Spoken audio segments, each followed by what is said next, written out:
तो ये है अपना 16 साल का प्रिंस वेन, जिसे एक दिन अपने फादर के बीमार पड़ने पर राजगद्दी सौंप दी जाती है, जिसकी वजह से उसे किंगडम में काफी पहचान मिल गई और उसे एक जीनियस के नाम से बुलाया जाने लगा, क्योंकि वैन अपने इस जीनियस दिमाग का यूज करके बड़े से बड़े राज्य को अपने घुटनों पर ले आता और बिना अपना कोई लॉस के हर एक जंग जीत लेता। लेकिन किसी को भी इन सब के पीछे वैन का असली मकसद नहीं पता था, क्योंकि असल में वो तो बस जैसे तैसे करके अपने किंगडम को ही बेचकर भागना चाहता है। तो इन सब की शुरुआत होती है नेट्रा किंगडम के रॉयल पैलेस से, जहां अपना 16 साल का प्रिंस वेन अपनी एडवाइजर और बॉडीगार्ड निनिम के साथ बैठा होता है। यहाँ किंगडम के सारे बड़े बड़े ऑफिसर्स उससे मिलने आए होते हैं, जो कि इस वक्त काफी परेशान थे, क्योंकि जब से वैन के फादर की तबीयत खराब हुई है बाकी के राज्यों में काफी ज्यादा टेंशन बढ़ चुकी है। जिस पर वेन शांत रहकर उन्हें मोटिवेट करते हुए कहता है कि आप लोगों को बाहर के झगड़ों से ज्यादा अपने किंगडम पर ध्यान देना चाहिए। हमारे लिए इस वक्त हमारा राज्य और यहाँ के लोग जरूरी है। जो देख ऑफिसर्स काफी खुश होते हैं, क्योंकि वैन ने कुछ ज्यादा ही समझदारी वाली बात कर दी थी। पर उनकी मीटिंग खत्म होते ही वैन का असली रूप सामने आता है, क्योंकि भाई वो तो अपने इस नेट्रा किंगडम को इतना बेकार मानता है कि बस इसे जल्द से जल्द बेचकर आराम की जिंदगी जीना चाहता है। दरअसल बात यह है कि नेट्रा किंगडम बहुत ठंडी जगह है, जहाँ रिसोर्सेज भी कम है और लोग भी, यहाँ तक कि इनके पास तो पैसे भी नहीं है। इसलिए वेन का मानना था कि इस किंगडम का फ्यूचर कुछ ज्यादा अच्छा नहीं है, तो इस पर मेहनत करके भी कोई फायदा नहीं। तभी उसकी छोटी बहन फलान्या रूम में आकर बताती है कि फादर की तबीयत पहले से थोड़ी ठीक हो चुकी है, और वेन से पूछती है कि क्या हम उन्हें घुमाने के लिए बाहर ले जा सकते हैं, जिस पर वो साफ मना कर देता है कि नहीं, क्योंकि जल्द ही हमारी पड़ोसी राज्य मार्डन के साथ एक वॉर होने वाली है। मार्डन पहले हमारी तरह ही एक बहुत ही गरीब राज्य था, लेकिन उनकी किस्मत इतनी अच्छी थी कि उनके हाथ एक गोल्ड माइन लग गई, जिसकी वजह से वो राज्य काफी ज्यादा डेवलपमेंट कर चुका है। पर वहाँ का रूलर एक बहुत ही बेकार इंसान है, जो कुछ भी कर सकता है, इसलिए अभी हमारा बाहर जाना ठीक नहीं। जिस पर फलान्या कहती है कि हाँ, मैं भी इस बारे में जानती हूँ, उस किंग के सारे वर्कर्स भी बेकार हैं, वो लोग भी उसका साथ बस अपने फायदे के लिए ही देते हैं। तो वैन कहता है कि हाँ, अगर ऐसा ही चलता रहा तो मार्डन बहुत जल्दी बर्बाद हो जाएगा, लेकिन फिलहाल हमारा डिफेंस उनके सामने काफी कमजोर है, इसलिए वो लोग हम पे कभी भी हमला कर सकते हैं। अब वैसे तो उसका फादर बीमार पड़ चुका है, पर फलान्या फिलहाल खुश थी कि उसका भाई गद्दी बैठा है। बेचारी को पूरा भरोसा था कि वैन अपने राज्य को कुछ भी नहीं होने देगा। तो पूछता है क्यों, तुम्हें ऐसा क्यों लगता है? तो फलान्या कहते हैं कि बाहर सारे सोल्जर्स आपकी ही तारीफें कर रहे हैं, सिर्फ आपकी वजह से ही वो सब इस वॉर के लिए भी काफी एक्साइटमेंट में है। जो सुन वैन सोचता है कि शायद उन लोगों ने कुछ ज्यादा ही उम्मीद लगा ली है, लगता है शायद इन लोगों को ये नहीं पता कि वॉर में आखिर कितने पैसे लगते हैं। अब कुछ समय बाद वैन अपनी आर्मी के साथ बैटलफील्ड पर आ जाता है वॉर शुरू करने के लिए, और सभी से कहता है कि हमारे पास टोटल 6000 सोल्जर्स हैं और मार्डन की आर्मी के पास 7000, इसलिए हमारा उनसे जीतना ऑलमोस्ट इम्पॉसिबल है। तो हम कुछ देर फाइट करने के बाद चुपचाप हार मान लेंगे। भाई ये किस तरह का राजा है, लड़ाई शुरू करने से पहले ही हार मान रहा है। कमांडर वेन से कहता है कि हमारी आर्मी वॉर के लिए रेडी है, तो क्या वॉर से पहले आप उन्हें कुछ कहना चाहेंगे, क्योंकि वॉर में फिजिकल स्ट्रेंथ से ज्यादा मेंटल स्ट्रेंथ की जरूरत होती है। असल में भाई ये नेट्रा किंगडम की आर्मी की फर्स्ट वॉर होने वाली है, इसलिए वो सब नर्वस होते हैं। वैन भी देखता है कि भाई ये लोग तो कुछ ज्यादा ही डरे हुए हैं, और एक सोल्जर ने तो अपना भाला ही उल्टा पकड़ा होता है। तो वैन कहता है कि भाई तुम लोग कम से कम पहले अपने हथियार तो ठीक से पकड़ो। जो देख बाकी सब उस पर हंसने लगते हैं। जिसके बाद वैन उन सबको अपनी मोटिवेशनल स्पीच देते हुए कहता है कि आज तुम सबकी फर्स्ट बैटल होने वाली है, और यहाँ हमें सबसे वीक आर्मी कहा जाता है, इसलिए मैं आज इस वॉर को जीतकर सबको प्रूफ कर दूंगा कि हम एक स्ट्रॉन्ग आर्मी है। अब भाई यहाँ तो ये लंबी लंबी फेंक रहा है, पर उन्हें क्या पता कि इसने पहले ही हार मानने की सोच ली है। कमांडर कहता है कि आपने तो बहुत अच्छी स्पीच दी, कि आपने इसे पहले से प्लान कर रखा था। तो वैन कहता है कि देखो हमारे पास टोटल मिला के 10,000 सोल्जर्स हैं, जिन्हें किंगडम में काफी अच्छी तरीके से ट्रेन किया गया है, मतलब वो पहले से ही काफी ताकतवर है, बस उनमें थोड़ी जोश की कमी थी जो मैंने भर दिया। इधर मार्डन का कमांडर अपने सोल्जर से कह रहा होता है चिंता मत करो, नेट्रा की आर्मी सबसे वीक है, तो तुम्हें उन्हें किसी भी हाल में खत्म करना है। और इसके अगले पल ही वॉर शुरू हो जाती है। कमांडर और वैन ये देख के बहुत हैरान होते हैं कि यहाँ तो नेट्रा की आर्मी ही मार्डन की आर्मी पे भारी पड़ती जा रही है। कमांडर कहता है कि लगता है आपकी स्पीच काम कर गई, ये लोग तो कुछ ज्यादा ही जोश में आ चुके हैं। अब तभी कुछ देर पहले का सीन दिखाया जाता है जहाँ बैंड्रल एम्पायर से उनके पास आई थी और वैन ने उसे अपनी मदद के लिए बना लिया था। दरअसल भाई वैन ने बैंड्रल से एम्पायर के सपोर्ट और अपने सोल्जर्स को ट्रेन करवाने के लिए कहा था, जिसके लिए वो पता नहीं कैसे मान भी गई थी। जिसके बाद जाके नेट्रा के सोल्जर्स को इंपीरियल आर्मी से ट्रेनिंग मिली, जिसकी वजह से उन्हें बहुत ही स्ट्रॉन्ग वेपन्स और आर्मर भी मिले। वैन इधर खुश हो रहा होता है कि तभी एक सोल्जर आके उन्हें बताता है कि मार्डन की आर्मी हमें भारी पड़ रही है। जो सुन कमांडर वैन को समझाता है कि भले ही हमने अपनी आर्मी को अच्छी ट्रेनिंग और वेपन्स दिए, पर वो पहली बार इस तरह की जंग लड़ रहे हैं, इसलिए हमारा इस वॉर को जीतना सच में मुश्किल होने वाला है। वैन भी थोड़ा परेशान होता है, क्योंकि अगर ये बात मार्डन के कमांडर को पता लग गई तो उनके लिए बहुत बुरा होगा। वहीं दूसरी तरफ वो कमांडर अपने सोल्जर से कहता है कि हम दोनों तरफ से नेट्रा की आर्मी को कवर कर लेंगे और फिर सीधा जाके उनके लीडर पे अटैक करके इस वॉर को जीत लेंगे। और इसके बाद वो कमांडर खुद अपनी आर्मी के साथ वैन पर अटैक करने के लिए आगे बढ़ जाता है, और जैसे ही वैन उनको अपनी तरफ आता हुआ देखता है, माउंटेन्स की तरफ भागना शुरू कर देता है। मार्डन का कमांडर कहता है कि हमसे डर के भाग रहा है, जल्दी से पकड़ना होगा।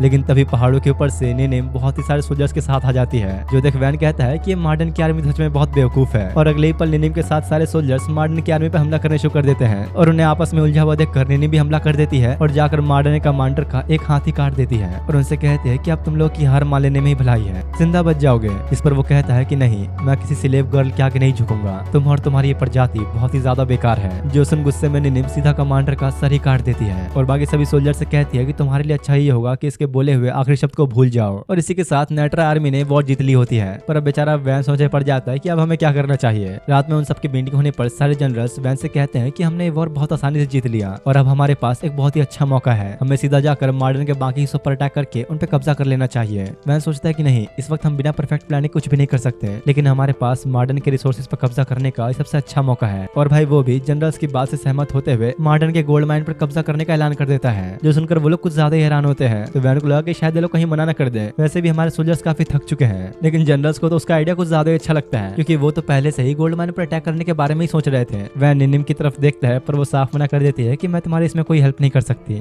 पर क्यों, वो तुम्हें आगे पता लगेगा। मीटिंग खत्म होने पर निनिम वैन के पास आकर उससे आगे का प्लान पूछती है। तो वैन बताता है कि ज्यादा कुछ नहीं, बस हमारी आर्मी गोल्ड माइन पर अटैक करेगी, जिसके बाद हमें अपना डिफेंस स्ट्रॉन्ग करना होगा, ताकि जब मॉडर्न की आर्मी वापस अटैक करने आए तो फिर हम उन्हें रोक सके। तो निनिम कहती है कि नहीं, ये इतना आसान तो नहीं होने वाला, लेकिन असल में तो बस कुछ ही पलों में उनके सोल्जर्स ने माइन पर कब्जा भी कर लिया था। जो देख निनिम और वैन दोनों ही सोचे पड़ जाते हैं कि अब हमें क्या करना चाहिए। सुबह होने पर अब निनिम वैन के रूम में उसे उठाने आती है जहाँ वो सो रहा था। जो देख निनिम सोच रही होती है कि पता नहीं किस तरह के सपने देख रहा होगा। उठने के बाद वैन निनिम से कहता है कि हमारी आर्मी ने ऑलरेडी गोल्ड माइन पर कब्जा कर लिया है, तो मॉडर्न इसे लेने जरूर आएगा। इसी बीच वैन से मिलने गोल्ड माइन का माइनर वहाँ आता है, जो वैन को एक रिपोर्ट दिखाता है, जिसे देखकर वो कुछ ज्यादा ही हैरान हो गया, क्योंकि माइन के अंदर का सारा गोल्ड ऑलरेडी खत्म हो चुका है। जो देख भाई वैन के तो सारे सपने ही टूट जाते हैं। दूसरी तरफ बेचारा मॉडर्न का किंग अपनी इस हार से बहुत ही गुस्सा था और अपने जनरल्स को डांट रहा होता है कि आखिर ये क्या है, नाटरा किंगडम ने हमारी गोल्ड माइन पर भी कब्जा कर लिया और हम कुछ नहीं कर पाए। तो तभी उनमें से एक कहता है कि आप चिंता मत करिए, हम गोल्ड माइन वापस लेकर रहेंगे, क्योंकि इस बार हमारी आर्मी के साथ नया कमांडर डेविड होगा और उसके साथ साथ 3000 सोल्जर्स भी। जो सुन दूसरा कहता है कितने सारे सोल्जर्स को वहाँ एक साथ भेजना हमारे लिए सही नहीं होगा। जिस पर वो जनरल बताता है कि अगर हमने माइन को जल्दी से जल्दी वापस नहीं लिया तो बाकी के राज्य भी उसे हथियाना शुरू कर देंगे, इसलिए हमें अगले एक हफ्ते के अंदर ही उसे वापस लेना होगा। इधर अपना वैन बेचारा सपना टूटने की वजह से उदास बैठा होता है। तो निनिम कहती है कि तुम्हें इस तरह आलसी नहीं होना चाहिए, हमें अभी बहुत सारे काम करने हैं। तो वैन कहता है कि और क्या करूं मैं, बहुत जल्द मॉडर्न भी अपनी बड़ी सी आर्मी के साथ हम पर अटैक करने के लिए आएगा, इसलिए हमारे लिए ठीक यही होगा कि हम इस जगह को छोड़कर भाग जाएं। तो निनिम मना करने के बजाय उल्टा उसकी बात पर हाँ ही कर देती है कि हाँ चलो ठीक है। पर सबसे बड़ी दिक्कत तो ये थी कि अगर वो लोग इस जगह को छोड़कर चले गए तो सिर्फ उनकी ही नहीं बल्कि पूरे नाटरा किंगडम की ही बेइज्जती होगी। तो निनिम पूछती है कि आखिर तुम अब क्या करोगे। तो वैन कहता है कि देखो, उस माइनर ने रिपोर्ट सिर्फ हमें दी थी, तो इसका मतलब कि माइन खाली है ये सिर्फ हमें ही पता है, तो हम बड़े आराम से ही मॉडर्न से इस माइन के बदले अच्छे खासे पैसे ले सकते हैं। निनिम कहते हैं कि मतलब मॉडर्न को तुम ये खाली माइन बेचोगे। तो वैन कहता है कि हाँ, इतनी मेहनत के बाद कुछ तो प्रॉफिट बनना ही चाहिए।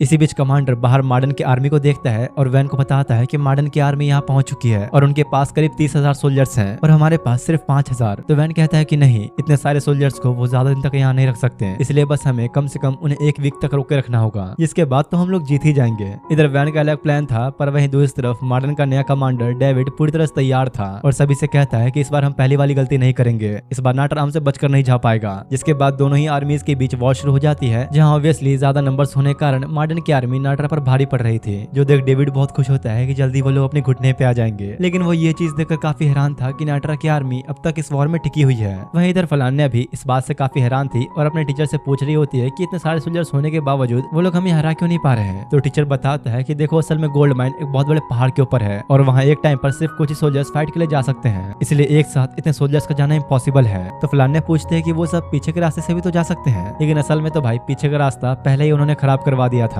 ताकि उन लोगों को लंबे समय तक वॉर में टिके रहने का एडवांटेज मिले। बेचारा डेविड इधर बड़ा गुस्सा हो रहा होता है कि आखिर हम लोग नाटरा को हरा क्यों नहीं पा रहे हैं। इसी बीच एक सोल्जर आके डेविड को बताता है कि हमें गुप्त रास्ता मिला है, जिसके बाद डेविड अपने कुछ आदमियों को वहां तक भेजता है जहां उन्हें नाटरा के सोल्जर्स भी दिखते हैं। तो वो लोग भी अब उनका पीछा करने लग जाते हैं। असल में बात यह है कि डेविड को ये लगता है कि शायद नाटरा ने ये टनल यहाँ से भागने के लिए बनाई थी, लेकिन उन लोगों को ये नहीं पता कि डेविड को भी इस बारे में पता लग चुका है और इसी का फायदा उठाते हुए डेविड उन पर अटैक करने का सोचता है। दूसरी तरफ यहाँ टनल में डेविड के प्लान के अनुसार मॉडर्न की आर्मी नाटरा के सोल्जर्स का पीछा कर रही होती है, पर उन्हें ये भी लग रहा था कि शायद कहीं कोई ट्रैप तो नहीं। इधर वैन उस टनल पर एक क्रॉस का साइन बना देता है। निनिम कहती है कि मतलब तुमने मॉडर्न की आर्मी को टनल के अंदर फंसा दिया। वो ये बात अच्छी तरह से जानता था कि इतने सारे सोल्जर्स को एक साथ नहीं हराया जा सकता, इसलिए वो अभी सिर्फ उनके कमांडर डेविड को टारगेट कर रहा है, क्योंकि जैसे जैसे उसके प्लान्स फेल होते जाएंगे उसका कॉन्फिडेंस और गिरता जाएगा। और ठीक वैसा ही हो रहा होता है। डेविड को पता चलता है कि उसके सारे सोल्जर्स टनल में जाके मारे जा चुके हैं और तब उसे समझ में आता है कि हाँ, उसका बेवकूफ बनाया गया। तब एक सोल्जर कहता है कि वैसे हमने उनके भागने का रास्ता ही बंद कर दिया है, जो सुनकर उसे थोड़ी राहत मिलती है। रात होने पर अब वैन खुद मार्डन के कैंप को देखने आता है और एकदम से ही अपने सोल्जर्स को अटैक करने का ऑर्डर दे देता है, जिसके अगले ही पल वो सब मिलकर सारे कैंप्स को जला देते हैं। जो देख डेविड पूछता है कि आखिर ये सब हो क्या रहा है, तुम लोग क्या कर रहे हो? तो सोल्जर बताता है कि नाइट्रा ने हम पर अटैक कर दिया है, करीब 100 सोल्जर्स ने एक साथ हम पे हमला किया है। जो सुनकर डेविड का दिमाग और खराब हो जाता है। तभी उसे कुछ आसपास से आवाजें आती हैं, तो सोल्जर बताता है कि शायद वो हम पर दोबारा अटैक करने के लिए आ रहे हैं। तो आखिर तुम लोग यहाँ देख क्या रहे हो? जाके सारे सोल्जर्स के साथ पहरा दो, कोई भी मेरे पास तक नहीं पहुंचना चाहिए। पर अब सुबह होने पर जब डेविड उठता है तो देखता है कि चेक पॉइंट पर काफी सारे पत्थर गिरे हुए हैं। तब उसे समझ में आता है कि शायद रात को जो आवाजें आई थी वो असल में इन पत्थरों के गिरने की आवाज थी। लेकिन इसी बीच वो देखता है कि सामने वाले चेक पॉइंट पर भी नाइट्रा ने कब्जा कर लिया है। जो देख उसे बड़ा गुस्सा आता है कि अब ये क्या है। इधर अपना वैन तो भाई बड़ा खुश होता है क्योंकि उसका प्लान बिल्कुल परफेक्ट तरीके से काम कर रहा था। निनिम कहती है कि वैसे अब हमारे पास काफी सारे रिसोर्सेज हैं, हमारे सोल्जर्स भी पहले से काफी जोश में आ चुके हैं, लेकिन पता नहीं क्यों मार्डन की तरफ से अटैक होने कम हो गए हैं। क्या वो सब वापस जाने वाले हैं? तो वैन कहता है कि नहीं, इतना बड़ा लॉस होने के बाद वो लोग खाली हाथ वापस तो नहीं जाएंगे,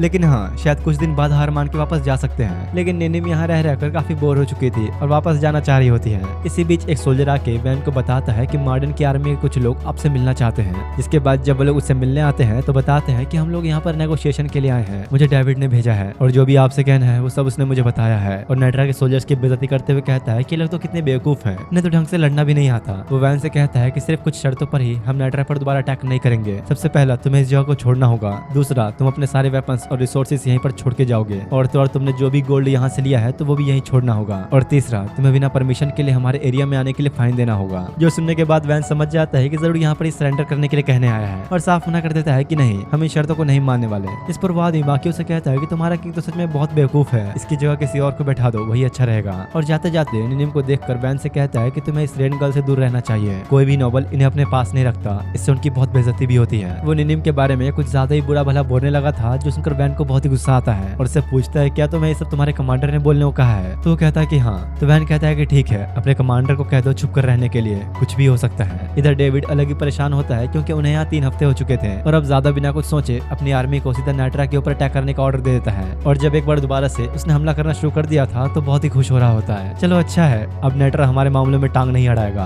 तभी इसी बीच 2 सोल्जर्स उसके कैंप में आ जाते हैं। डेविड पूछता है तो कहाँ तक पहुंचे हम? लेकिन तभी अचानक उसका ही एक सोल्जर का सर सामने आके गिरता है, जो असल में उसी आदमी का था जो नेगोशिएशन के लिए वैन के पास आया था। जिसके बाद कैंप में आए वो दोनों सोल्जर्स मिलकर सारे गार्ड्स को मार देते हैं, क्योंकि असल में ये और कोई नहीं बल्कि वैन और कमांडर होते हैं। डेविड पूछता है कि आखिर तुम लोग यहाँ पर कैसे आ गए? मेरी आर्मी ने तुम्हें रोका क्यों नहीं? तो वैन कहता है कि वो सब लोग तो पहाड़ों पर लड़ रहे हैं, उनके लिए तो यहाँ आना पॉसिबल ही नहीं है। असल में यार वैन और कमांडर उसी टनल से यहाँ तक आए थे जिसमें डेविड ने अपने सोल्जर्स भेजे थे। डेविड कहता है लेकिन ऐसा कैसे हो सकता है, तुमने तो उस टनल को बंद कर दिया था ना? तो वैन कहता है कि यार वो तो बस तुम्हें धोखे में रखने के लिए था, वहाँ मैंने एक और टनल बनवाई थी जो ठीक उसी टनल से जुड़ी हुई थी। इस पर बेचारे डेविड को बहुत ही गुस्सा आ रहा होता है कि मतलब इन सब का कोई फायदा नहीं हुआ, इतने दिनों से मैं तुम्हारे बनाए प्लान पर चल रहा था। और लड़ने के लिए स्वॉर्ड उठा लेता है। वो वैन पर अटैक करने तो आता है, लेकिन वैन सीधा अपने स्वॉर्ड को उसके सर के आर पार कर देता है और कहता है कि मेरा यहाँ आने का मन तो नहीं था, लेकिन तुमने जो निनिम के बारे में बोला वो बहुत ही बुरा था, क्योंकि वो मेरे दिल के बहुत ही करीब है। और इसी के साथ वैन उसे मार देता है। वहीं दूसरी तरफ ब्रैंडल को दिखाया जाता है, जो कि एक रिपोर्ट देखकर बहुत ही हैरान थी, क्योंकि बस अभी अभी उसे ये पता चला कि रॉयल एकेडमी से एक ऐसा स्टूडेंट ग्रेजुएट हुआ था जो एकेडमी में टॉप करता था, लेकिन वो स्टूडेंट एम्पायर से बिलोंग नहीं करता, इसलिए उसकी सारी इन्फॉर्मेशन हाइड कर दी गई थी। और हैरानी की बात यह थी कि वो जीनियस असल में और कोई नहीं बल्कि वैन था, लेकिन एम्पायर नहीं चाहता था कि किसी को भी ये बात पता लगे, क्योंकि इससे उन पे ही काफी बुरा असर पड़ता। इसलिए फिलहाल वैन के जीनियस दिमाग के बारे में कोई नहीं जानता। इधर भाई वॉर जीतने के बाद अपने वैन की पार्टी शार्टी चल रही होती है। निनिम कहते हैं कि मुझे तुमसे कुछ बात करनी है। तो दोनों अब बालकनी में जाते हैं, जहाँ निनिम बताती है कि वैसे तो अब मार्डन ऑलरेडी हार चुका है। वॉर हारने के साथ साथ मार्डन ने अपना किंग भी खो दिया, क्योंकि उन्होंने अपने आधे सोल्जर्स माइन में भेज दिए थे। तो मौके का फायदा उठाकर कार्विल ने मार्डन पर अटैक कर दिया, जिसकी वजह से वो लोग कार्विल की इतनी बड़ी आर्मी के सामने जरा भी नहीं टिक पाए। इसलिए अब तुम उस माइन को मार्डन को नहीं बेच पाओगे। जो सुन वैन और उदास हो जाता है कि अब ये क्या नई मुसीबत है, कि तभी निनिम उसे एक रिपोर्ट दिखाती है, जिसे देखकर वो बहुत ही खुश होता है, क्योंकि अभी भी माइन के काफी अंदर थोड़ा सा गोल्ड बचा हुआ है। और क्योंकि उन्होंने पिछली बार बस ऊपर ऊपर से देखा था, इसलिए उन्हें कुछ नहीं मिला था, तो कम से कम अब इस गोल्ड से उन्हें थोड़ा बहुत प्रॉफिट तो हो ही जाएगा। वैन कहता है कि चलो अच्छा है, मैं ये खुशखबरी सारे सोल्जर्स को दे देता हूँ और इसके बाद तो मैं मस्त आराम करने के लिए कहीं दूर चला जाऊंगा। वो खुश होकर जा ही रहा होता है कि तभी निनिम उसे रोकते हुए बताती है कि अभी तुम्हें बहुत सारे काम करने हैं, हमें एक नया सिविल बजट बनाना होगा, और तो और फिलहाल कई कंट्रीज के एम्बेसडर्स भी तुमसे मिलना चाहते हैं, इसलिए तुम अभी फ्री तो बिल्कुल भी नहीं हो। जो सुन बेचारा और उदास हो जाता है कि भाई कब निकलूंगा मैं यहाँ से। इसी बीच वैन के कुछ सालों पहले का एक छोटा सा फ्लैशबैक दिखाया जाता है, जहाँ वो अकेडमी में अपने दोस्तों के साथ बैठा था। उनमें से एक बंदा जिसका नाम ग्लेन होता है, वो बताता है कि हमने स्मगलर्स को पकड़ लिया। लोएल कहते हैं कि आज तो हम बच ही गए, हम वहाँ से इसलिए भाग पाए क्योंकि लोगों ने पहले से ही हमारे लिए एक रास्ता बना रखा था। तो वैन सभी को बताता है कि असल में लोएल का ही प्लान था, था, पर वो ये नहीं चाहता कि लोवेल अब ऐसे और जानलेवा रिस्क ले, इसलिए उसे मना करता है कि तुम ग्रेजुएट होने के बाद प्लीज ये सब काम छोड़ देना। तो वो कहते हैं कि नहीं, मैं तो नहीं बदलूंगी और ग्रेजुएट होने के बाद तुमसे मिलने जरूर आऊंगी। कुछ देर बाद जब वैन की नींद खुलती है तो वो निनिम को अपने सपनों के बारे में बता रहा होता है कि मैंने आज अपने स्कूल के दोस्तों को देखा, पता नहीं वो लोग अभी कहाँ होंगे और क्या कर रहे होंगे। तो निनिम बताती है कि वैसे आज हमारे राज्य में एम्पायर की प्रिंसेस आ रही है, तो इस खुशी के मौके पर हमें उनका अच्छे से वेलकम करना होगा। वैन कहता है कि हाँ, वो शायद हमारे साथ अलायंस बनाने के लिए आ रही है, क्योंकि एम्पायर के किंग की डेथ हो चुकी है और उसके तीनों बेटे गद्दी के लिए आपस में ही लड़ रहे हैं। अब इसके कुछ देर बाद वैन और बाकी लोग इंपीरियल प्रिंसेस का वेलकम करते हैं और उनका बटलर आगे आते हुए वैन से कहता है कि हम यहाँ पर प्रिंसेस का मैरिज प्रपोजल लेके आए हैं। तो प्रिंस कहते हैं कि रहने दो, आगे मैं संभाल लूंगी। जिसके बाद वो सभी के सामने अपना फेस दिखाती है, जो देख वैन तो बहुत ही ज्यादा हैरान होता है, क्योंकि इंपीरियल प्रिंसेस और कोई नहीं बल्कि लोवेल ही थी। जो देख बेचारा वैन अपने रूम में आकर बहुत ही परेशान बैठा होता है और निनिम से कहता है कि लोवेल ने मुझे बताया था कि वो सिर्फ एक नोबल की बेटी है, लेकिन मुझे इसका बिल्कुल भी अंदाजा नहीं था कि वो असल में इंपीरियल प्रिंसेस है। अगर वो यहाँ आई है तो जरूर इसके पीछे कोई मकसद होगा जो मुझे जानना है। इसलिए अब रात होने पर जब वो सब लोग एक साथ डिनर कर रहे होते हैं तो इसी बीच वैन सीधा लोवेल से पूछ लेता है कि आखिर तुम्हारे यहाँ पर आने का रीजन क्या है, क्योंकि मुझे यकीन है तुम मुझसे यहाँ पर सिर्फ शादी करने के लिए तो नहीं आई हो। तुम जैसे प्रिंसेस के सामने नेटरा किंगडम तो वैसे भी काफी छोटा है, तो भला तुम मुझ में इंटरेस्ट क्यों ही लोगी। तो लोवेल कहते हैं कि ऐसा नहीं है, तुम लोगों ने मिलकर मार्डन को हरा दिया और ये बात हर जगह चुकी है। मेरे भाई तो मुझे यहाँ आने से रोक रहे थे, लेकिन मेरा मानना है कि ये मेरे लिए एक बिल्कुल सही डिसीजन है। वैन कहता है कि वैसे लगता है तुम्हें ज्यादा लोगों से मिलने नहीं दिया जाता, इसलिए तुम्हें इतने सारे गार्ड्स के साथ भेजा गया है। तो लोवेल कहते हैं कि हाँ, मेरे भाई को मेरी सेफ्टी कुछ ज्यादा फिक्र है। और भाई लोवेल ने अब तक अपने यहाँ पर आने का असली रीजन इसलिए नहीं बताया क्योंकि यहाँ पर और भी लोग थे, तो ऑब्वियस सी बात है कि वो सबके सामने तो बताएगी नहीं। और क्योंकि लोवेल को नाटरा में काफी ठंड फील हो रही थी, तो वैन कहता है चिंता मत करो, मैं तुम्हारे लिए कुछ गर्म कपड़े भिजवा दूंगा। जिसके अब कुछ देर बाद जब लोवेल अपने रूम में होती है तो वहाँ कुछ गार्ड्स बहुत सारे बॉक्सेस लेकर आते हैं और उन गार्ड्स के जाते ही लोवेल कहते हैं कि मुझे अच्छी तरह से पता है कि तुम दोनों इन्हीं बॉक्सेस के अंदर छुपे हो, तो बाहर आ जाओ। और वह सही में वैन और निनिम भी अंदर छुपे हुए थे।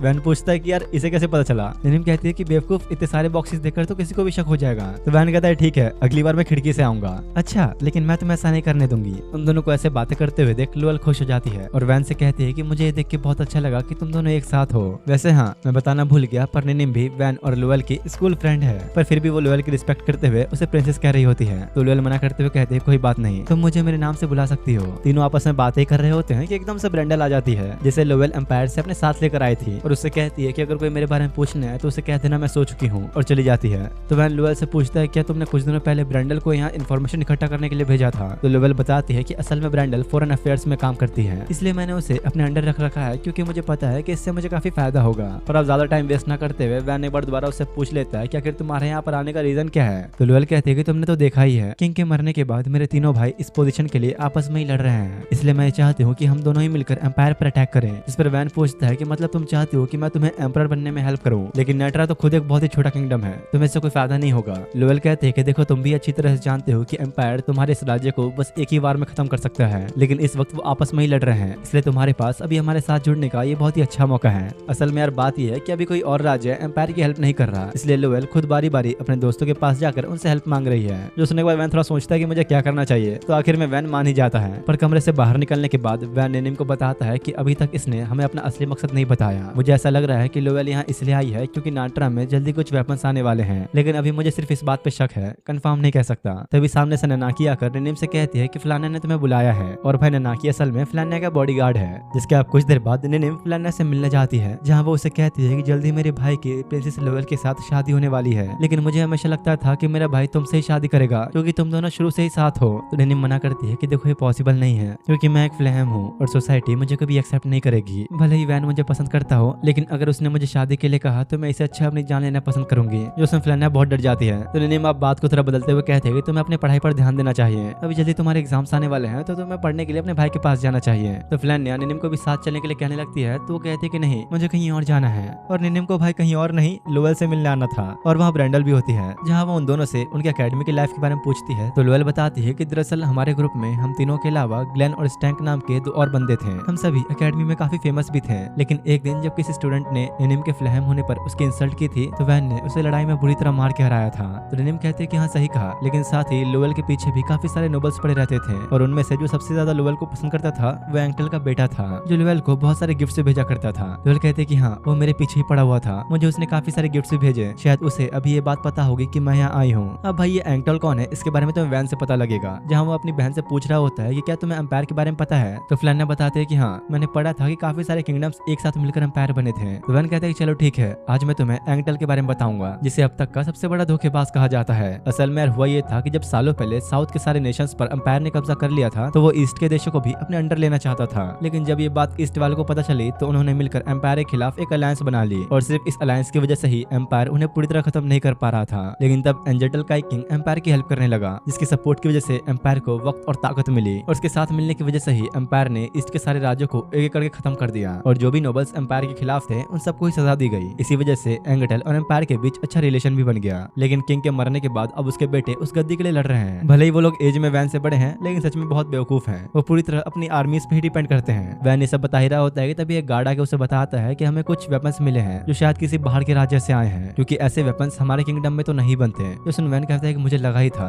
शायद लोयल इसके पीछे हो सकती है। इसी बीच पास्ट का एक छोटा सीन दिखाया जाता है जहाँ पर लोयल वैन को देख रही होती है और कहती है कि तुम हमेशा बहुत ही सावधान रहते हो, है ना। वैन कहता है कि हाँ मैं समझ गया, तुम ऐसा इसलिए कह रही हो क्योंकि तुम्हारी फैमिली तुम्हें अपनी मर्जी करने नहीं देती, इसलिए तुम हमेशा खुद को लड़कों से कंपेयर करती रहती हो, ये देखने के लिए कि आखिर तुम्हें क्या कमी है। लोयल पूछती है कि तो अब मुझे क्या करना चाहिए, तो वैन कहता है लड़ो, क्योंकि ये सोच सोसाइटी की है। अगर तुम्हें सोसाइटी से लड़ना है तो बहुत ताकतवर बनना होगा, क्योंकि ऐसी लड़ाइयाँ आसान नहीं होती। लोयल वैन से उसकी हेल्प के लिए पूछती है तो मना कर देता है कि नहीं, मुझे एक मस्त आराम की जिंदगी चाहिए, इसलिए मुझे इन सब में नहीं पड़ना। लेकिन हाँ, अगर तुमने मुझे किसी तरह इन सब में इन्वॉल्व करवा लिया तो शायद मैं तुम्हारी हेल्प कर सकता हूँ। इसके बाद प्रेजेंट का सीन दिखाया जाता है जहाँ सुबह सुबह जब लोयल उठती है तो ब्रैंडल आके बताती है कि वैन ने तुम्हें चाय पे बुलाया है। जो सुनने से समझ में आ गया कि वैन को जरूर इस बार मुझसे कुछ काम होगा। अब कुछ देर बाद जब दोनों मिलते हैं तो वैन उसे डायरेक्टली पूछ लेता है कि तुम यहाँ पर उस अलायंस को रोकने के लिए आई हो ना, जिसने सालों पहले एम्पायर के खिलाफ जंग लड़ी थी, क्योंकि किंग के मरने के बाद वो सब दोबारा से एम्पायर के खिलाफ जाने की कोशिश कर रहे हैं। लोयल पूछते हैं कि वैसे तुम्हें ऐसा क्यों लगता है। असल में बात यह है कि वैन को ये पता चला है कि नाटरा के अंदर जो वेपन्स मिले हैं वो सिर्फ और सिर्फ वेस्ट के नेशंस में बनते हैं, जो कि शायद लोवेल ही करवा रही है, क्योंकि वॉर के टाइम में सिर्फ यही वेपन्स काम आएंगे।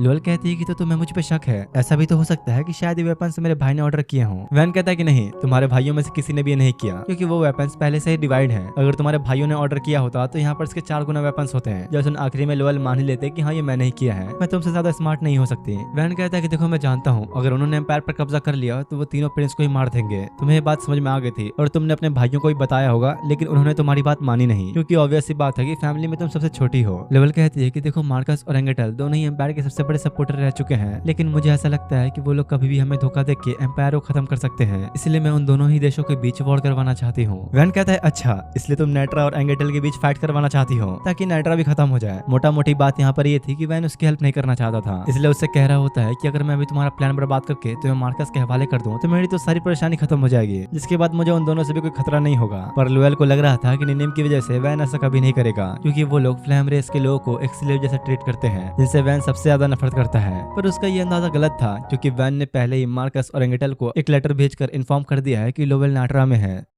इस पर लोवेल कहती है कि तुम्हें अब तो मजबूरी में मेरी हेल्प चाहिए ही होगी, क्योंकि वो दोनों ही किंगडम जल्दी नाटरा पर अटैक करने के लिए आएंगे। वैन कहता है कि नहीं, ऐसा नहीं होने वाला। पर इसी बीच निनिम आकर उसे बताती है कि एंगेटल का प्रिंस खुद यहाँ आया है और इस प्रिंस का नाम होता है गिराड। वैन जब उससे मिलने जाता है तो वो उसे लोवेल के बारे में बताने के लिए शुक्रिया करता है और बताता है कि यहाँ मैं प्रिंसेस लोवेल को अपनी फीलिंग्स बताने के लिए आया हूँ। तो वैन कहता है कि ठीक है, आज रात हम आराम से चीज पे बात करेंगे। दूसरी तरफ गिराड का फादर गुस्सा हो रहा होता है कि मेरा बेटा कितना बड़ा बेवकूफ है, उसकी वजह से हमारा एम्पायर पर अटैक करने का प्लान फेल हो सकता है। तो उसके पास खड़ा एक आदमी कहता है चिंता मत करिए, सब कुछ सही जा रहा है, बस अब सब कुछ वैन के एक्शन पे डिपेंड करता है। इधर वैन बेचारा सोच रहा होता है कि प्यार में तो लोग सच में अंधे हो जाते हैं, पर कोई प्रिंस इतना बेवकूफ कैसे हो सकता है कि बिना किसी सिक्योरिटी के एक दूसरे किंगडम में ही घुस जाए। साथ ही भाई निनिम भी गुस्से में होती है, क्योंकि उसे गिराड बिल्कुल भी नहीं पसंद और पूछती है कि एंजेटल का प्रिंस तो खुद यहाँ आ चुका है, तो क्या अब एंजेटल हम पे अटैक नहीं करेगा। तो वैन कहता है कि नहीं, मुझे ऐसा नहीं लगता, लेकिन हाँ हम उसका यूज करके रिबेलियंस के सच का पता लगा सकते हैं। और यहाँ रिबेलियंस का मतलब वो देश जो एम्पायर को खत्म करना चाहते हैं। निनिम को तो नहीं लग रहा था कि लोवेल गिराड से शादी करेगी, पर वैन का मानना था कि लोवेल अपने मकसद को पूरा करने के लिए कुछ भी कर सकती है। उसने सब कुछ पहले प्लान कर लिया होगा, क्योंकि ऑब्वियस सी बात है कि उसे एम्पायर को भी बचाना है और वहाँ की एम्पायर भी बनना है। पर अब भाई बात तो ये भी थी कि अगर उन लोगों ने एम्पायर का साथ दिया तो उनके पीछे काफी अच्छा पॉलिटिकल सपोर्ट भी रहेगा।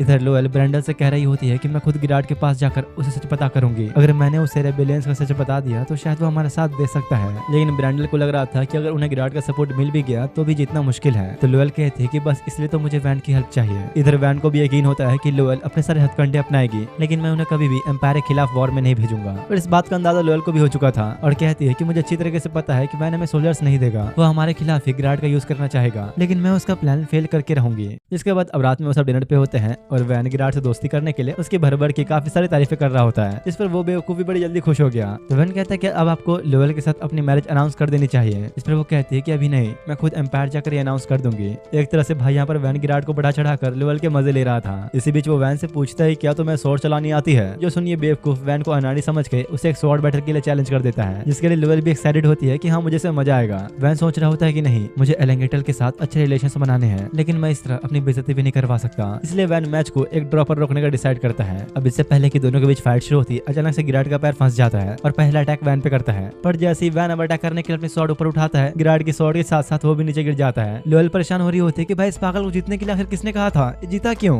अब तभी वैन अपने स्वॉर्ड को नीचे रखने के लिए झुकता है कि तभी गिराड फिर से अटैक करने के लिए आ जाता है और वैन के झुकने की वजह से वो सीधा जाकर बालकनी से नीचे गिर जाता है। लेकिन भाई हंसने की बात नहीं है, मामला यहाँ पर सीरियस हो गया होता है, क्योंकि गिराड नीचे गिरने की वजह से मर चुका था, जो देख वैन काफी उदास हो जाता है क्योंकि अब बहुत बुरा होने वाला है। इधर भाई गिराड के फादर यानी कि एलेंगेटल के किंग को जब गिराड की मौत की खबर मिलती है तो यकीन ही नहीं कर पा रहा होता। असिस्टेंट बता रहा होता है कि हमारे सारे सोल्जर्स को नटरा के लोगों ने पकड़ लिया है, सिर्फ एक ही सोल्जर वहाँ से बच के आ सका और उसकी हालत भी बहुत बुरी है। किंग कहता है कि ठीक है, जब वो होश में आए तो उसे सारी जानकारी ले लेना। और जिस तरह से ये सब हुआ उसकी वजह से किंग को लग रहा था कि शायद उसके बेटे का मर्डर हुआ है, इसलिए अब इन लोगों के पास नटरा से वॉर करने का एक वैलिड रीजन आ चुका था। अब तभी उसके पास वैन का भेजा हुआ लेटर पहुंचता है जो उसने काफी पहले भेजा था। प्रिंसेस लोयल को रिबेलियन के बारे में सब कुछ पहले ही पता चल गया था, इसलिए उसने मौका देख के गिराड को रास्ते से हटवा दिया। तो इस तरफ यहाँ ब्रेंडल भी खतरे को भांपते हुए लोयल से कह रही होती है कि आपको वापस एम्पायर चले जाना चाहिए, यहाँ आप बिल्कुल भी सेफ नहीं हो। जो सुन लोयल उसे गले ही लगा लेती है क्योंकि उसे पहले किसी ने कभी ऐसा नहीं कहा और कहती है कि नहीं, मुझे एम्पायर की कोई गद्दी नहीं चाहिए, मैं सिर्फ अपने होमलैंड को बचाना चाहती हूँ और इसके लिए मैं कुछ भी करने को तैयार हूँ। इधर वैन बेचारा बैठा इस बात की पॉसिबिलिटी निकाल रहा होता है कि अगर किसी किंग का बेटा किसी दूसरे किंगडम में जाके मारा जाए तो फिर क्या होगा। निनिम कहते हैं कि ऑब्वियस ही बात है, किंग इसे मर्डर मानेगा। तो वैन और परेशान हो जाता है क्योंकि वो तो बस गिराड और लोयल को करीब लाना चाहता था, पर सब कुछ बिगड़ गया। एलेंगेटल अब उन पे कभी भी हमला कर सकता है। तभी एक गार्ड आके उन्हें बताता है कि प्रिंसेस आपसे मिलना चाहती है। वैन समझ जाता है कि जरूर लोयल इस मौके का फायदा उठाएगी, पर होता यहाँ पर कुछ और ही है। उल्टा वो वैन से कह देती है कि मैं सरेंडर कर रही हूँ, जो सुन वैन भी बहुत हैरान था। लोयल कहते हैं कि आप मैं एम्पायर नहीं बनना चाहती, मैं सिर्फ अपने एम्पायर को बचाना चाहती हूँ, तो क्या तुम इसमें मेरी हेल्प करोगे। अब वैन भी मान गया होता है, जिसके बाद वो सभी लोग अपना प्लान बनाना शुरू करते हैं। वैन बताता है कि एंजेटल के पास 4000 सोल्जर्स हैं, पर कोई कमांडर नहीं है और जो उन्हें लीड करेगा वो भी एक बेवकूफी है। तो लोयल कहते हैं कि हाँ, उनके पास ज्यादा रिसोर्सेज भी नहीं है, इस चीज का हम फायदा उठा सकते हैं। लेकिन वैन के लिए बड़ी प्रॉब्लम वॉर नहीं था, बजट था, क्योंकि उसके पास फिलहाल बस अपने 500 सोल्जर्स भेजने का ही बजट है, क्योंकि मॉडर्न के साथ हुई वॉर में उन्होंने पहले अपने काफी सारे सोल्जर्स खो दिए हैं। तो वैन कहते चिंता मत करो, जैसे पहले हम प्लान बनाया करते थे उसी तरह कोई ना कोई प्लान बना ही लेंगे। जिसके बाद दिखाया जाता है कि वैन सीधा गिराड के फादर यानी किंग से मिलने पहुंच जाता है। दरअसल वो यहाँ पर समझाने आया था कि हम कोई फाइट करना नहीं चाहते, हमें बस समझौता करना है। लेकिन भाई ऑब्वियस ही बात है कि किंग का खुद का एक बेटा मरा है, तो वो शांति से समझौता तो करेगा नहीं। वैन कहता है कि तुम्हारा बेटा तो ऑलरेडी मर चुका है, तो क्या तुम उसके चक्कर में और लोगों को मरवाना चाहते हो, हमें बैठकर एक बार बात कर लेनी चाहिए। इधर जब किंग के असिस्टेंट को ये बात पता लगती है कि वैन उनके किंगडम में आया है, तो वो पूछता है कि आखिर उसके साथ कितने लोग आए हैं। तो गार्ड कहता है कि बस 5, जो सुन उसे लगता है कि वैन से बदला लेने का ये अच्छा मौका है। इधर वैन किंग को बता रहा होता है कि प्रिंसेस को ऑलरेडी ही तुम्हारे रेबिलियन के प्लान के बारे में पता लग गया है, जो सुन वो घबरा जाता है। वैन कहता है कि देखो, अगर तुम्हें बचना है तो इस प्लान के सारे प्रूफ दे दो, हम एम्पायर को बता देंगे कि तुम्हारे बेटे ने रेबिलियन के साथ ही प्लान किया था और इस बीच तुम फंस गए। किंग समझ जाता है कि वैन उसके बेटे को फंसाना चाह रहा है, जिस पर वैन कहता है कि देखो, इस बात से आपको फर्क नहीं पड़ता, वो पहले ही मर चुका है। तो किंग कहता है कि ठीक है, मुझे सोचने के लिए थोड़ा वक्त चाहिए। तो अब वैन जब तक टाउन घूमने के लिए बाहर निकलता है, लेकिन अचानक इसी बीच उसे काफी सारे लोग घेर लेते हैं। जो देख वो भी मामला समझ गया था और कहता है कि अब तो लड़ना ही पड़ेगा। दूसरी तरफ किंग अपने बेटे ग्रेव के पास खड़ा कसम खा रहा होता है कि मैं उसे बदला लेकर रहूंगा, और बाहर आके सोल्जर्स को ऑर्डर दे देता है कि जाओ वैन को खत्म कर दो। इधर वो भी उन सभी से फाइट करने में लगा ही होता है, जहाँ उसे भी समझ में आ गया था किंग के असिस्टेंट आउल को पहले से पता लग गया था कि वो लोग इस रास्ते से ही आने वाले हैं। अचानक तभी आउल पीछे से अटैक करने आता है, पर वैन किस तरह बच गया। वैन कहता है कि तुम शायद सेवेस्ट के स्पाई हो, जिसने किंग को रेबिलियन के ट्रैप में फंसाया है। जो सुन आउल हैरान होता है कि आखिर इसे सब कैसे पता। आउल को लग रहा था कि वैन इधर की लड़ाई में उलझ के रह जाएगा और उधर वो सारा प्रूफ डिस्ट्रॉय करवा देगा। इस पर वैन कहता है कि तुम्हें क्या लगा, मैं इतना बेवकूफ हूँ जो सिर्फ कुछ लोगों के साथ यहाँ आऊंगा। तभी इधर फलाना के बॉडीगार्ड नानाकी को दिखाया जाता है, जो गार्ड्स को मारकर प्रूफ को बचा लेता है। वैन ने खतरे को पहले ही भांप लिया था, इसलिए वो उसे भी साथ लेकर आया। आउल डर के मारे भागने ही लगा कि तभी वैन उस पर कुनाई से अटैक करता है और कहता है कि इसमें काफी सारा पॉइजन था, जिससे वो काफी घबरा गया और मौके का फायदा उठाते हुए वैन उसका हाथ ही काट डालता है। जिस पर वो पूछता है कि आखिर तुम लोग कब से ऐसे वेपन्स का यूज करने लगे, लेकिन असल में तो कुनाई में कोई पॉइजन था ही नहीं। एक तरह से भाई वैन ने यहाँ पर उसकी जान बख्श दी थी, इसलिए वो जैसे तैसे अपने साथियों को लेकर भाग जाता है। वैन कहता है जाने दो, हमें अभी बहुत जरूरी काम करने हैं। दूसरी तरफ किंग अपने गार्ड्स के साथ वैन पर अटैक करने के लिए आ रहा होता है, जो देख वैन कहता है कि अब हम प्लान बी यूज करेंगे, और प्लान बी से उसका मतलब भागने का प्लान था। वैन के साथ साथ उससे गार्ड से भाग रहे होते हैं, जो देख किंग उसका पीछा करना शुरू कर देता है। लेकिन सामने बॉर्डर पर नाटरा के सोल्जर्स ऑलरेडी मौजूद थे, जिन्हें वैन ने पहले ही तैनात कर दिया था। वैन ऑब्वियसली इस बात को जानता था कि अगर किंग उसके पीछे आएगा तो ज्यादा सोल्जर्स के साथ तो नहीं आएगा, और यहाँ हमारी पूरी आर्मी खड़ी होगी तो बड़े आराम से हमारे जाल में फंस जाएगा। तो निनिम कहती है कि नहीं, किंग को पकड़ना इतना आसान तो नहीं होगा। लेकिन वैन ने इस सिचुएशन के लिए भी एक और प्लान ऑलरेडी बना कर रखा था। तभी दिखाया जाता है कि किंग के पीछे से काफी सारे सोल्जर्स आ रहे होते हैं, जो कि असल में इंपीरियल सोल्जर्स थे। जो देख उसे लगता है कि शायद एम्पायर ने उसकी हेल्प करने के लिए आर्मी भेजी है, लेकिन असल में वो सभी सोल्जर्स प्रिंसेस के होते हैं। बटलर लुएल से कहता है कि आपको इन सब में इन्वॉल्व होने की कोई जरूरत नहीं है, हम यहाँ से चुपचाप निकल भी सकते थे। इस पर लुएल कहती है कोई बात नहीं, अगर ये वैन का प्लान है तो सब कुछ सही होगा। इसके बाद किंग प्रिंसेस से मिलने के लिए कैंप में आता है, जहाँ पर वैन भी मौजूद था। वो समझ जाता है कि मुझे बचने के लिए कुछ तो करना ही होगा, और पूछता है कि अगर ये जगह एम्पायर की है तो आखिर नाटरा के सोल्जर्स यहाँ पर क्या कर रहे हैं। तो वैन का एम्बेसडर कहता है कि दोनों तरफ के सोल्जर्स समझौता करने के लिए आए हैं। असल में रेनिनिम का ही प्लान था। उसने एम्बेसडर को पहले कह दिया था कि मुझे किंग के खिलाफ दोनों तरफ की आर्मी का सपोर्ट चाहिए। किंग समझ जाता है कि वो बहुत ही बुरा फंस चुका है, और वैन से पूछता है कि क्या ये सब तुमने प्लान किया था। जिस पर वैन कहता है कि देख के तो लग रहा है कि तुम्हारी हालत काफी खराब लग रही है। लोएल कहते हैं कि चलो आप सब कुछ सच बता ही दो, वरना तुम्हारे साथ अच्छा नहीं होगा। जिसके बाद किंग इज्जत से रेबेलियन के बारे में सब कुछ सच बता देता है। जिसके आप कुछ देर बाद का सीन दिखाया जाता है, जहाँ पर लोएल निनिम को शुक्रिया कर रही होती है और बताती है कि अब हमें वापस जाना होगा। तो निनिम पूछती है क्या तुम वैन के साथ क्या हुआ मैरिज प्रपोजल तोड़ दोगी। तो लोएल कहते हैं कि हाँ, एम्पायर की हालत को देखते हुए मेरे लिए यही करना सही होगा। लेकिन निनिम इस बात को अच्छी तरह जानते थे कि लोएल को वैन पसंद है, जिसमें वो काफी शर्मा गई और कहती है कि हाँ, मेरे दिल में उसके लिए कुछ फीलिंग्स तो है, लेकिन मैं उसे कभी बता नहीं पाई। कुछ देर बाद अब जब लोएल वैन के साथ बैठी होती है तो उसे कहता है कि अब सब कुछ सॉल्व हो गया, तो यहाँ से तुम सब कुछ मैनेज कर ही लोगी। लोएल पूछती है कि आखिर तुमने एंगेटल में जाकर इतना रिस्क क्यों लिया, तुम वहाँ अपना कोई स्पाई भेज सकते थे या फिर उन्हें टॉर्चर करके सच निकलवा सकते थे। तो वैन कहता है कि हाँ, मैंने भी इस बारे में सोचा था, लेकिन मैं चाहता था कि तुम खुद अपनी आंखों से देखो कि तुम आखिर क्या क्या कर सकती हो। जो सुन लोएल को अकेडमी कुछ बातें याद आने लगती हैं, जब वैन ने उसे कहा था कि अगर तुमने मुझे किसी तरह इन सब में घसीट लिया तो मैं तुम्हारी हेल्प जरूर करूंगा, और वैन ने भी वही किया, अपना वादा निभाया। और वहां से जाते वक्त वो निनिम और वैन के बारे में सोच रही होती है कि आखिर ये लोग कितने वक्त से साथ हैं। लोग निनिम को बुरा भला कहते हैं, उसके बारे में क्या क्या सोचते हैं, लेकिन वैन हमेशा से उसके साथ है, इसलिए वो चाहती थी कि वैन और निनिम हमेशा साथ रहें। अगले दिन दिखाया जाता है कि वैन और निनिम कार्विन की तरफ जा रहे होते हैं, क्योंकि असल में उन्हें कार्विन के किंग ने इनवाइट भेजा है। पर वैन को वहां जाना बिल्कुल भी पसंद नहीं, क्योंकि वहां उन्हें और भी ज्यादा मुसीबतें ही मिलेंगी। साथ ही वह निनिम ने स्पेशली वहां जाने के लिए अपने बाल काले कर लिए होते हैं, क्योंकि वहां के लोग फ्लैम को बिल्कुल भी पसंद नहीं करते। तो वैन कहता है कि ये क्या किया, मुझे तुम्हारे व्हाइट बाल ज्यादा पसंद थे। इधर नाटरा में फ्लैन और उसके टीचर के बीच की बातों से पता लगता है कि असल में वैन को कार्विन में लेवेतन नाम के एक फेस्टिवल में इनवाइट मिला है, क्योंकि वो लोग नाटरा के साथ अपने रिलेशंस अच्छे करना चाह रहे थे। पर निनिम उसे साफ वार्न कर देती है कि वहाँ तुम कुछ भी अपना उल्टा सीधा जीनियस दिमाग नहीं लगाओगे, तो वहाँ कुछ भी नहीं करोगे। इसी बीच गार्ड बताता है कि हम नाटरा के माइन के पास पहुंच चुके हैं। तो वैन अब यही माइन के पास बने अपने विला में रुककर उस माइनर से मिलता है, जो कि अभी वहाँ की देखभाल कर रहा है, जो बताता है कि हमने और भी माइनर्स को हायर करके अपने काम को बहुत तेजी से करना शुरू कर दिया है। जो सुन वैन बड़ा खुश हो जाता है कि अरे वाह, अब तो मेरी बल्ले बल्ले। पर फिर कहता है कि नहीं, तुम्हें इतनी जल्दी नहीं करनी चाहिए, हमारे सभी दुश्मनों की नजर सिर्फ इसी माइन पर है, तो वो कभी भी अटैक कर सकते हैं। काश अगर हैगर्ड यहाँ होता तो मुझे अभी कोई टेंशन नहीं होती, वो सच में एक काबिल आदमी था। जिस पर सोल्जर पूछता है कि तो फिर उसने रिटायरमेंट क्यों लिया। तो वैन बताता है कि उसने ऑलरेडी बहुत सारी फाइट कर ली थी, जिसकी वजह से इस एज में उसकी बॉडी उसका बिल्कुल भी साथ नहीं दे रही थी, इसलिए मैंने उसकी इज्जत रखते हुए उसे रिटायरमेंट दे दी, और अब वो शायद खेती बाड़ी करके सुकून से अपनी जिंदगी जी रहा होगा। दूसरी तरफ कुछ काले कपड़े में बैठे लोगों को दिखाया जाता है, जो कि अपने स्पाई आईवी से कंफर्म कर रहे होते हैं कि क्या सच में नाटरा का प्रिंस भी उस फेस्टिवल में जा रहा है। जिस पर वो लोग फैसला करते हैं कि हमें अब इन रॉयल्स की कोई जरूरत नहीं, हमें इन सबको खत्म करके खुद की एक आर्मी बनानी चाहिए। इस पर इविस कहती है कि ठीक है, हमें इसके लिए नाटरा में ही अपना बेस बनाना होगा। और तभी इधर रास्ते में जंगलों के बीच ही कुछ असैसिन्स वैन के ऊपर अटैक कर देते हैं, जो देख उसे गार्ड उससे लड़ने में लग जाते हैं और उसे भागने के लिए कहते हैं। तो निनिम जल्दी से कैरेज को लेकर दूसरी तरफ भागने लगती है, लेकिन बीच रास्ते में वो टूट जाता है, जो देख वो असैसिन्स काफी खुश होते हैं। तो निनिम कहती है कि मैं नहीं रोकती हूँ, तुम यहाँ से जाओ। और वैन साफ मना कर देता है कि मैं कहीं नहीं जाने वाला, हम दोनों मिलकर लड़ेंगे। लेकिन तभी अचानक कुछ लोग आकर उन असैसिन्स को दूर से ही मार देते हैं, जो असल में कार्विन के सोल्जर्स थे। तो वैन उन्हें अपना नाम बताते हुए कहता है कि मुझे तुम्हारे प्रिंस से मिलना है, मुझे ले चलो। जिसके बाद उन्हें बेस पर ले जाया जाता है, जहाँ एक लड़की आते हुए कहती है कि आप ही नाटरा के प्रिंस हो क्या। बताते हैं कि प्रिंस की हालत बहुत खराब है, कार्विन के किंग ने उनका चेहरा जला दिया। जेनो वैन से पूछते कि आखिर तुम लोग कहाँ जा रहे थे, और जैसे ही वैन उसे फेस्टिवल ऑफ स्पिरिट्स के बारे में बताता है जहाँ वो लोग जा रहे थे, तो जेनो अपनी स्वॉर्ड निकालते हुए कहते हैं कि मेरे पास और कोई रास्ता नहीं, तुम्हें मरना होगा। लेकिन तभी भाई थोड़ी देर बाद दिखाया जाता है कि वैन और जेनो मस्त आराम से बात कर रहे होते हैं। पीछे बैठा गार्ड कह रहा होता है कि प्रिंस तो सच में जीनियस है, उन्हें हर मुश्किल उसे मुश्किल सिचुएशन से बाहर निकलना आता है। असल में भाई कुछ देर पहले हुआ ये था कि जब ज़ेनो ने उसे मारने के लिए अपनी स्वॉर्ड उठाई थी तो वैन ने उससे पूछा था कि आखिर तुम्हें मुझे मारकर क्या मिलेगा, जिस पर वो कहते हैं कि ज्यादा कुछ नहीं, पर इससे मैं तुम्हारे और कार्विन के बीच बनने वाले अलायंस को तोड़ सकती हूँ। वैन कहता है कि हो ही नहीं सकता, तुम सिर्फ 2000 सोल्जर्स के साथ 20,000 को कभी नहीं हरा सकती।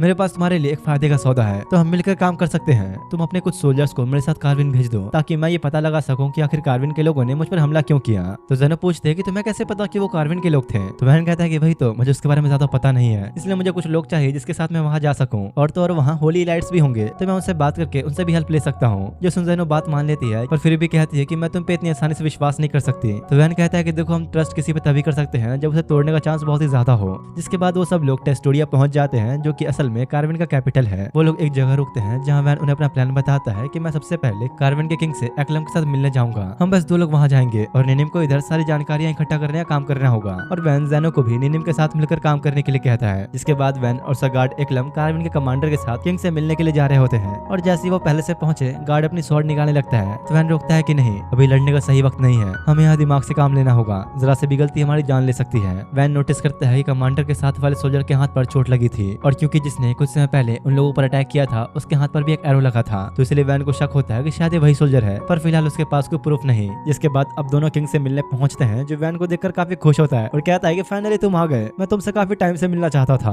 वो वैन को एक प्राइवेट रूम में ले आता है और कहता है कि चलो हम यहाँ पर आराम से बैठ के बातें करते हैं। दूसरी तरफ यहाँ ज़ेनो किसी आदमी को देखकर बहुत ही गुस्से में आ गई थी और उसे मारने के लिए हमला करने जा ही रही होती है कि तभी निनिम आके उसे रोक लेती है। निनिम कहती है कि तुम्हें पता भी है तुम किसे मारने जा रही थी। तो ज़ेनो बताती है कि हाँ, उस आदमी का नाम होलोनी है, उसने ही हमें धोखा दिया, जिसकी वजह से मार्डन कार्विन से हार गया था, इसलिए उसका मरना भी जरूरी है। तो निनिम शांति से उससे पूछती है कि क्या तुमने इस वॉर में अपने किसी फैमिली मेंबर को भी खोया है, जिस पर ज़ेनो बताते है कि हाँ, मेरी फैमिली भी उसी वॉर में मारी गई और इसके पीछे की वजह वही आदमी है। तो निनिम बताती है कि असल में होलोनी ने मार्डन को धोखा दिया था कार्विन का विश्वास जीतने के लिए, और भले ही ज़ेनो उसे भी मारना चाहती है, लेकिन सबसे बड़ी दिक्कत यह है कि वैन अभी उनके इलाके में है। अगर ज़ेनो ने कुछ भी किया तो वो मुसीबत में फंस सकता है, और वो भी ये बात मान ही लेती है। दूसरी तरफ यहाँ किंग वैन को एक हॉल में लेकर आता है जहाँ पर होली लाइट्स के काफी सारे मेंबर्स बैठे हुए थे। यहाँ वो सभी को वैन के बारे में बताता है, पर वैन उन्हें देख के काफी हैरान था और सोचता है कि आखिर ये लोग यहाँ पर क्या कर रहे हैं, ऐसे तो मेरा प्लान पूरा बिगड़ जाएगा। इसी बीच होली लाइट्स के एक मेंबर पूछती है कि नाटरा का प्रिंस आखिर यहाँ पे क्या कर रहा है। तो किंग बताता है कि मैंने प्रिंस वैन को यहाँ इसलिए बुलाया क्योंकि मैं चाहता हूँ कि वो भी होली लाइट्स के एक मेंबर बने। जो सुन वैन बहुत हैरान होता है और वापस आकर निनिम को ये सब बताते हुए काफी परेशान होता है कि ये किंग तो मुझे होली लाइट्स ज्वाइन करवाना चाहता है, पता नहीं मैं अब यहाँ से कैसे बचूंगा। निनिम भी हैरान थी और पूछती है कि आखिर ऐसा कैसे हो सकता है, होली लाइट्स के मेंबर सिर्फ वही बन सकता है जो उनके फाउंडर के ब्लड लाइन से जुड़ा हो। तो वैन बताता है कि हाँ, ऐसा ही है, नाटरा किंगडम असल में उसी ब्लड लाइन से जुड़ा है, जिसकी वजह से वो लोग अब मुझे अपना मेंबर बनाना चाहते हैं। निनिम पूछते हैं कि अब तुम क्या करोगे, क्या तुम सच में ज्वाइन करने वाले हो। और भाई यहाँ वैन के हिसाब से देखा जाए तो उसके ज्वाइन करने पर उसे ही काफी फायदा होगा। उनका मेंबर बनने के बाद उसके पास काफी सारे कनेक्शंस होंगे, जिससे वो काफी सारे सीक्रेट इन्फॉर्मेशन कलेक्ट कर सकता है और डिसाइड करता है कल वो ज़ेनो को भी साथ ले जाएगा। जिसके बाद अब सुबह होते ही वो लोग सबसे पहले कैमिला से मिलने के लिए जा रहे होते हैं, जो कि होली लाइट्स की एक मेंबर है। वैन बताता है कि होली लाइट्स के हर एक मेंबर का अपना एक अलग एजेंडा है। अगर हमें कार्विन और एम्पायर के बीच चल रही पॉलिटिक्स समझनी है तो हमें इन लोगों का ट्रस्ट जीतना होगा, और यही से हमारा असली गेम शुरू होने वाला है। कुछ देर बाद वो लोग कैमिला के चर्च में पहुंचते हैं, जहाँ वो एक प्रीस्ट के तौर पर रहती है, और अगले सीन में ही वैन और ज़ेनो उसके सामने बैठे होते हैं, जहाँ कैमिला वैन से सीधा कह देती है कि तुम होली लाइट्स के मेंबर बनने के लिए बिल्कुल परफेक्ट हो, लेकिन उससे पहले तुम्हें एक शर्त पूरी करनी होगी। वैन के पूछने पर कैमिला कहती है कि मैं जानती हूँ तुमने मार्डन की आर्मी को हराकर वहाँ के लोगों को उनके बेकार किंग से आजादी दिलाई है। जो सुन वैन मनी मन सोचता है कि नहीं, ये सच नहीं है। कैमिला कहती है कि देखो, तुमने कार्विन के साथ मिलकर मार्डन को हराया, लेकिन मार्डन के कुछ लोग अभी भी जिंदा हैं, इसलिए हम चाहते हैं कि वो सब के सब कार्विन का हिस्सा बन जाएं। जो मना करेगा उन्हें खत्म कर दिया जाएगा और उनकी डेड बॉडीज पूरे एम्पायर में दिखाई जाएंगी, ताकि सबको यकीन हो सके कि मार्डन आजाद है, उनका बुरा वक्त खत्म हो चुका है। कैमिला ज़ेनो को थोड़ा परेशान देख उससे पूछती है कि तुम ठीक तो हो ना। तो कहते हैं कि हाँ, बिल्कुल ठीक हो, और वैन बस उसकी बातें सुनकर बिना कुछ बोले चुपचाप चला जाता है। कैमिला आउल से पूछती है कि तो तुम्हें क्या लगता है, सब कुछ सही रहेगा? हाँ, अगर कोई चालबाजी नहीं की तो सब कुछ सही होना चाहिए। असल में आउल वही है जिसने कुछ दिनों पहले वैन पर अटैक किया था, जो होली एलिट्स का स्पाई है। दूसरी तरफ हमें निनिम को दिखाया जाता है, जो कि कार्विन के कमांडर और होलोनी पर नजर रखे हुए थी, जिससे उसे ये पता लगता है कि उन दोनों ने मिलकर वैन को मारने का प्लान बनाया है। जो सुन वो भी बहुत हैरान होती है। वहीं इधर आउल कैमिला से पूछते हैं कि क्या आप सच में प्रिंस वैन को होली लाइट्स का मेंबर बनाना चाहती हैं? हाँ, क्यों नहीं, वो मार्डन को पूरी तरह से खत्म करने में हमारी काफी हेल्प कर सकता है। लेकिन आउल का मानना था कि वैन जरूर कोई धोखेबाजी करेगा और उनके लिए ही खतरा बनेगा। तो कैमिला कहती है कि नहीं, फिक्र छोड़ दो, अब वैसे भी बहुत देर हो चुकी है, वो कुछ नहीं कर पाएगा। इधर सीना वापस नाटरा में आता है, जहाँ फ्लान ने अपने टीचर से पूछ रही होती है कि आखिर कार्विन कैसा किंगडम है, जिस पर वो बताता है कि कार्विन अपने ब्लड लाइन को लेकर बहुत ही सीरियस है। वहाँ की कास्ट सिस्टम को इतनी अहमियत दी जाती है कि अगर वहाँ कोई नीची कास्ट का हुआ तो उसे हमेशा एक स्लेव की तरह ट्रीट किया जाता है। यहाँ यहाँ तक कि बहुत से स्लेव्स को तो मार भी दिया जाता है। तो इस तरफ यहाँ निनिम वैन को सब बता देती है कि कैसे कमांडर और होलिनी मिलकर तुम्हें मारने का प्लान बना रहे हैं। तो वैन बताता है कि मैंने भी होली लाइट्स के बारे में काफी सारी इन्फॉर्मेशन इकट्ठा कर ली है। असल में कार्विन ने मार्डन के खिलाफ वॉर में हमारी हेल्प इसलिए की थी क्योंकि उन्हें मार्डन का गोल्ड मैन चाहिए था, और क्योंकि यहाँ का किंग खुद वॉर करना नहीं चाहता था इसलिए उसने होली लाइट्स का सहारा लिया, और साथ ही उन्हें भी अपना इसमें फायदा दिखा इसलिए उन्होंने किंग का साथ दिया। लेकिन जब हम सभी ने मार्डन को हराकर उनके माइंड पर कब्जा कर लिया तो कार्विन की किंग को टेंशन होने लगी कि उसे वो सोना अब मिल भी पाएगा या नहीं, और सिर्फ इसी वजह से ही उसने वैन को होली लाइट्स का मेंबर बनने के लिए इनवाइट किया ताकि वो उनका एहसान माने और उन्हें भी गोल्ड मैन का हिस्सा दे। मतलब भाई यहाँ पर जो भी छोटी से छोटी चीज हो रही है वो भी किसी न किसी का प्लान ही है। इसी बीच ज़ेनो रूम में आते हुए कहती है कि मैं भी तुम्हारे साथ किंग से मिलने चलूंगी। तो वैन मना करता है कि नहीं, मैं अभी तुम्हें किंग को मारने नहीं दे सकता। जिस पर वो मना करती है कि नहीं, मैं उसे मारना नहीं चाहती, बस उसे मिलना चाहती हूँ। लेकिन वैन बिना किसी वजह के उसे ले नहीं जा सकता था और कहता है कि फिलहाल मैं तुम्हारी किसी बात पे ट्रस्ट नहीं कर सकता। भूल गया क्या, तुमने ही तो कहा था ट्रस्ट की वैल्यू तभी होती है जब उसके टूटने के चांस सबसे ज्यादा हो। जो सुन वैन उसे कुछ देर तक देखता है और मान जाता है। जिसके बाद अगली सुबह होते ही वो दोनों ही किंग से मिलने पहुंचते हैं, जहां आपसी बातचीत के बीच किंग वैन को अपने मिस्टर होलोनी से मिलवाता है और उसकी काफी तारीफें करता है। जोसन वैन समझ जाता है कि ये किंग अपनी ब्लड लाइन को लेकर कुछ ज्यादा ही सीरियस है, शायद इसलिए इसे अब बाहर के लोगों से हेल्प लेनी पड़ रही है। किंग पूछता है कि वैसे तुमने होली लाइट्स के मेंबर से बात तो कर ली है ना? हाँ, मैंने बात तो कर ली है और मेंबर बनने के लिए हाँ भी कर दिया है, लेकिन मुझे अभी उनकी कुछ कंडीशंस पूरी करनी होगी। और वैसी थोड़ी बहुत बातचीत के बीच किंग को वैन इतना पसंद आ जाता है कि वो कहता है कि अगर मेरी कोई बेटी होती तो मैं उसकी शादी सिर्फ तुमसे ही कराता। तो वैन पूछता है कि आप ऐसा क्यों कह रहे हो, आपकी तो एक बेटी थी ना? जिस पर किंग कहता है कि नहीं, वो मेरी असली बेटी नहीं थी क्योंकि वो मेरे ब्लड लाइन से बिलोंग नहीं करती थी, इसलिए मैंने अपनी वाइफ और बेटी दोनों को ही मार दिया। वैन भी समझ जाता है कि भाई जो इंसान अपनी बेटी और बीवी का नहीं हुआ वो इस समाज का क्या होगा। वैसे क्या मैं तुमसे कुछ पूछ सकता हूँ? जोसन वैन कहता है कि हाँ, क्यों नहीं, जरूर ये मुझसे गोल्ड मैन के बारे में पूछेगा, जिसके लिए मैं साफ मना कर दूंगा। पर तभी वो कहता है कि असल में मुझे नाटरा के कुछ फ्लैम लोग चाहिए। वैन पूछता है लेकिन क्यों, आप उन लोगों का क्या करोगे? इस पर वो जवाब देता है कि मैं उन सबको मार दूंगा और उन्हें जंगलों में भगाकर उनका शिकार करूंगा। मैंने सुना है कि तुम्हारे पास भी एक फ्लैम है, मुझे वो भी चाहिए।